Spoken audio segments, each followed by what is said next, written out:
Catone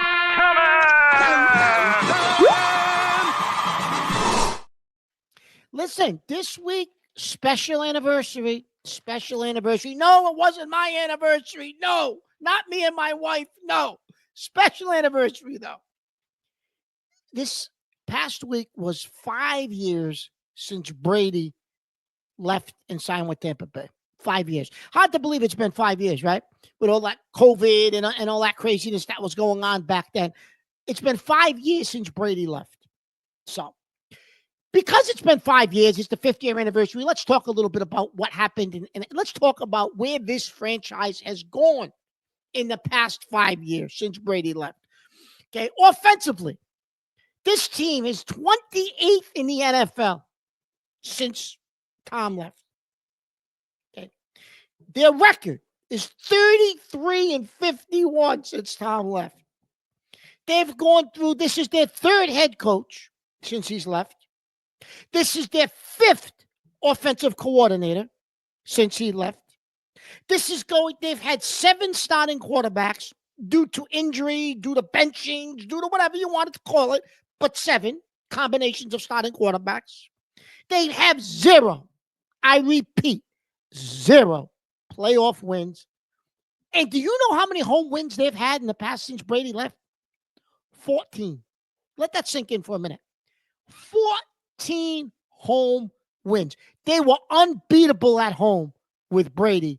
They've had 14 in 5 years. That's an embarrassment. Now, just chronologically, let's think about some of the milestones over the last 5 years. 2020, Cam Newton has to be brought in the summer because you had no plan when you let Brady walk out the door. So they bring him in the summer.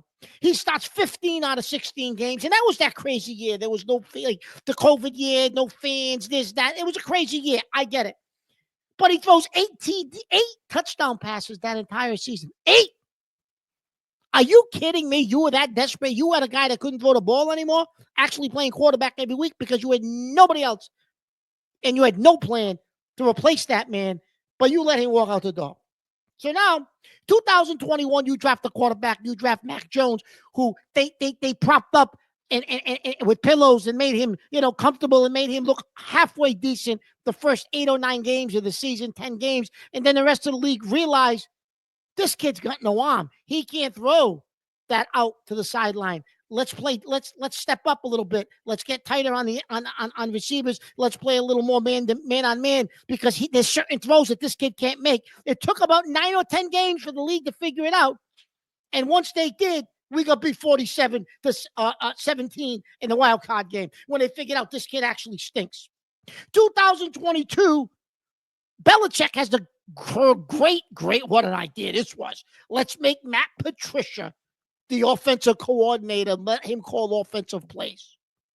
In what universe would anybody have that man call offensive plays? Well,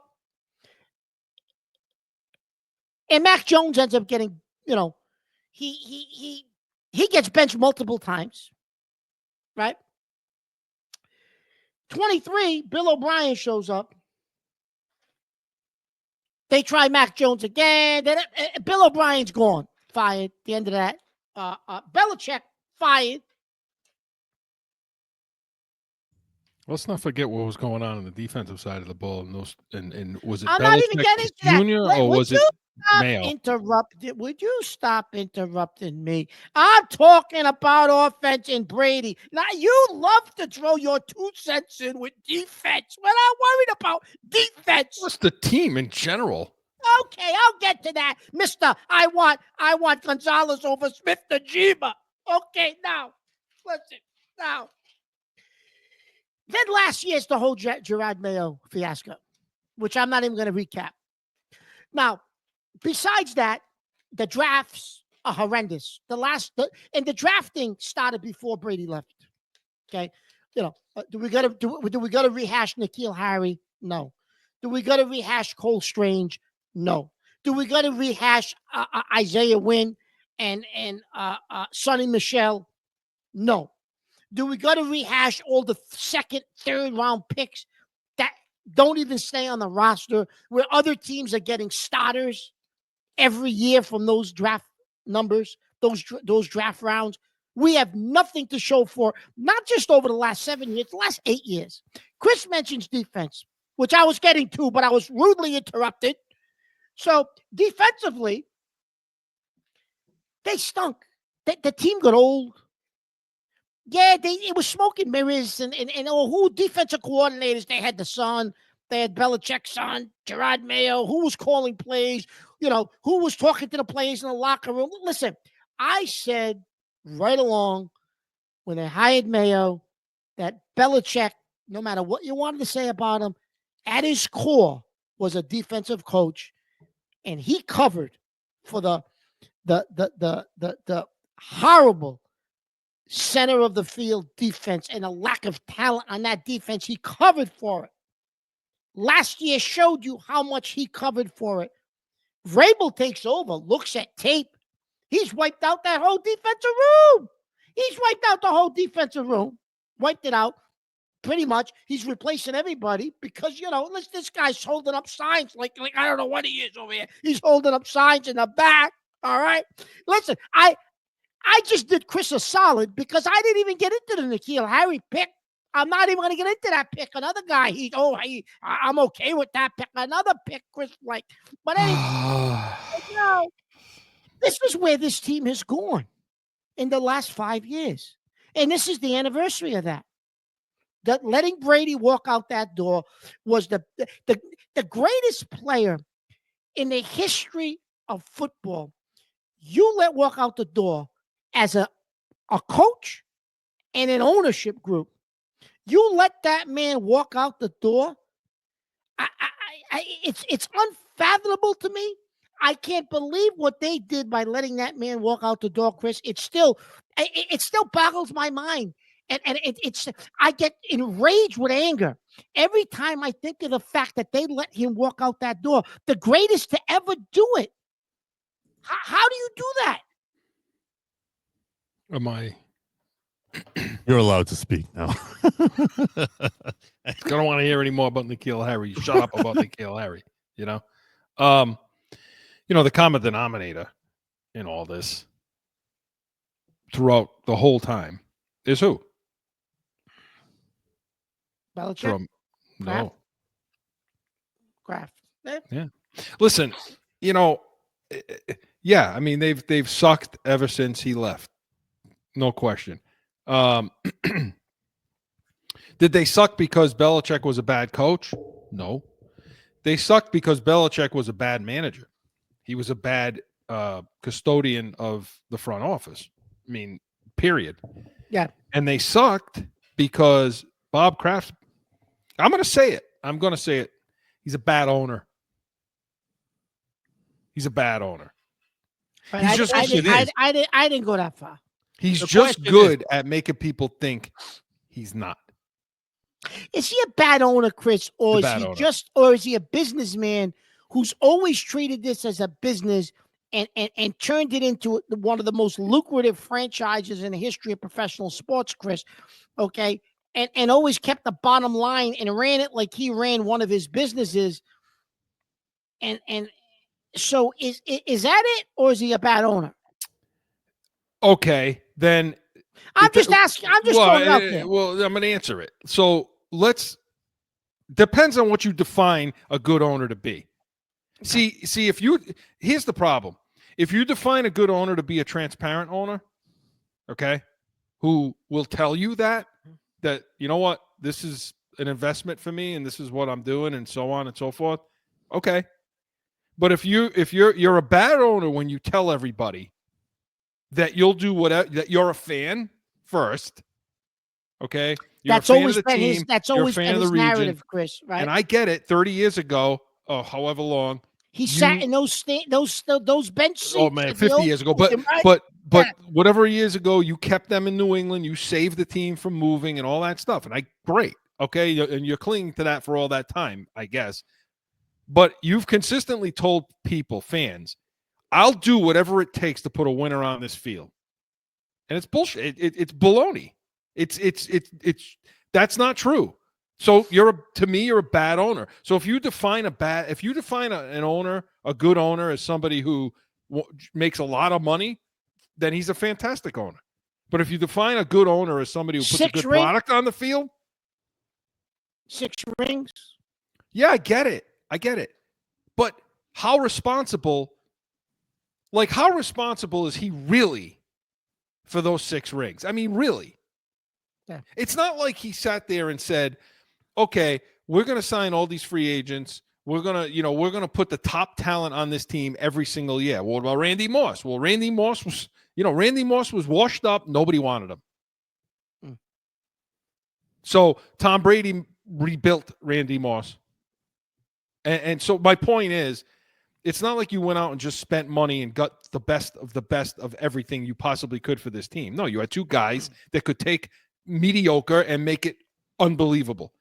Yeah. You didn't invest in the whole place. You didn't invest in the locker room. You didn't invest in all those things. Had they been doing surveys back then, you would have seen it too.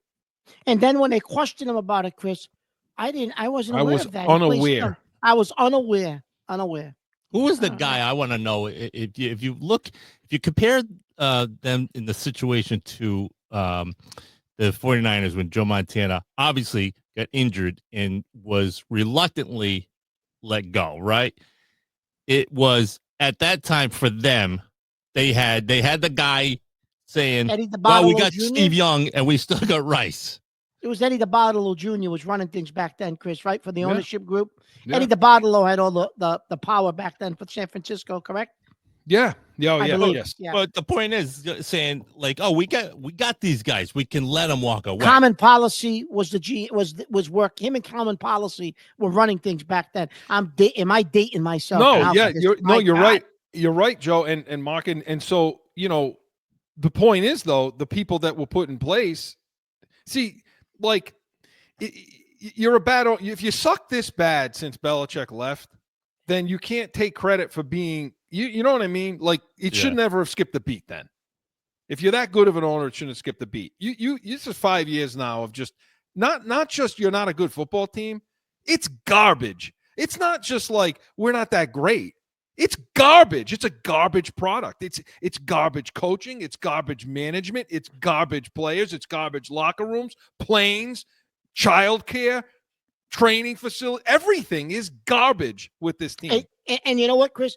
Belichick covered for that for so many years with Brady. And then even after Brady left, Belichick kind of covered as long as he could because Belichick has a piece in this, Chris, because of the horrible drafts. And you mentioned that. He was a bad custodian of ridiculous amount responsible for this. No, you mentioned absolutely. it, and you did mention that. You did. But I'm going to say this though, and all of that, Chris, comes to a crumbling decision point with Mayo because all of it is heightened 1,000% because Mayo was so over his head. Yeah. Even the year before, Chris, with Belichick, they went 4-13. But I would argue if they had better quarterback play, they probably would have won 8 games that year, maybe 9. He had no quarterback. If you want to look at present day and say, okay, he's a bad owner. Why? Because Elliott Wolf was still here. He's a bad owner. Okay. Why? Because he keeps making his puppets feed you culture. Okay. And now Diggs is in town for a visit. And makes everybody stare away from the money. But for nothing else. Nothing else. You're a bad owner because you allowed Tom Brady to leave. Period. But that was like his son. End of story. Remember he said he came to my house, we cried, he told me, and I knew, it was time for Tom. It was good for Tom, and I let him go. Yeah, it was only good for that's such BS. It was only good for Tom because you let it happen. Listen, what the hell you think Brady came to that house for? You really think Brady came to that house for kumbaya, thanks, Bob? No, he came to that house as a last-ditch effort to get this guy to turn over. And Kraft wouldn't do it. So don't give me this Belichick. I held it together as long as I could. I know we're over. I held it together as long as I could. No, you're the owner. You could have held it together in perpetuity. You could have held it together for good. Just pay Chris, the all man. he had to do when Garoppolo left was give him a 5-year contract. pay It'll the man. take you to the age you claim you want to play until. I'm giving That's you a it. 5-year contract, Tom. At that point, they could have worked out numbers. Tom would have signed a deal, but Kraft didn't do it. If you're as good as handling people and managing humans and people and all that stuff like you claim you are, then you should be able to get Belichick and Brady on board with a contract extension and where Belichick doesn't walk out the door. Period. That's it. You let that crumble, that means you're a bad owner. End of story. And that, my friends, is what has happened the last 5 years since on the anniversary of Tom Brady leaving. This week was the anniversary. There you go, Mark. Good stuff. Catone's Comments was presented by the Pats Nation. Sundays, 8 a.m.